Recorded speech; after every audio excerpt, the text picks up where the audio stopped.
Business Mauritius insiste sur la nécessité d'un dialogue continu pour relever les défis économiques et sociaux auxquels fait face le pays. Du côté de Mauritius Finance, Shamima Malam Assam, présidente du conseil d'administration, a déclaré, je cite, « Cette équipe marque une nouvelle ère dans le secteur des services financiers. Nous sommes confiants que des réformes ambitieuses seront apportées pour renforcer la compétitivité internationale de Maurice comme centre financier de référence. » Fin de citation. Du côté des associations des consommateurs, Jayan Chillum, secrétaire général de l'ASIM, espère une rencontre rapide avec le ministre du Commerce, Michael Sikuen, notamment pour discuter de la baisse des prix des carburants. Jayan Chillum insiste aussi sur la nécessité de faire de l'autosuffisance alimentaire une priorité nationale. Nous, nous attendons que l'autosuffisance alimentaire est un aspect important et nous avons un problème concernant l'augmentation du prix diesel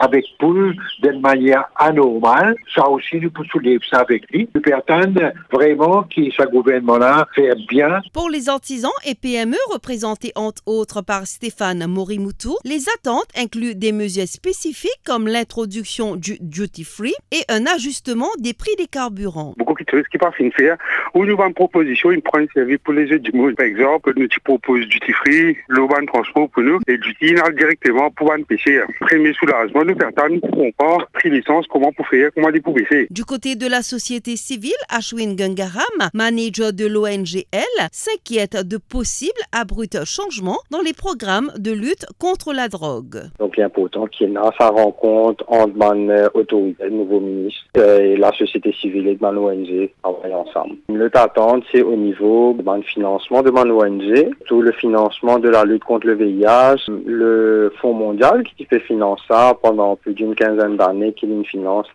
une grande partie de la lutte contre le VIH. Donc là, on est en période de transition, donc ça finance en parité. Partie là aussi qui nous vient aborder avec le nouveau gouvernement. Dans le secteur hôtelier, Dave Nadan, directeur de Blue Cherry Hotels and Resorts, il met l'accent sur la nécessité de réinventer le tourisme mauricien pour attirer une clientèle haut de gamme. Aujourd'hui, l'île Maurice a perdu toutes ces connotations qu'on disait autrefois, le tourisme haut de gamme. Je pense qu'effectivement, Richard Duval, peut-être qu'il a des carnets d'adresses qu'il a hérité de son père, qui peut lui ouvrir les portes pour ses grands contacts. Le dévoilement du nouveau cabinet ministériel ravive les espoirs et les attentes dans divers secteurs clés de l'économie mauricienne.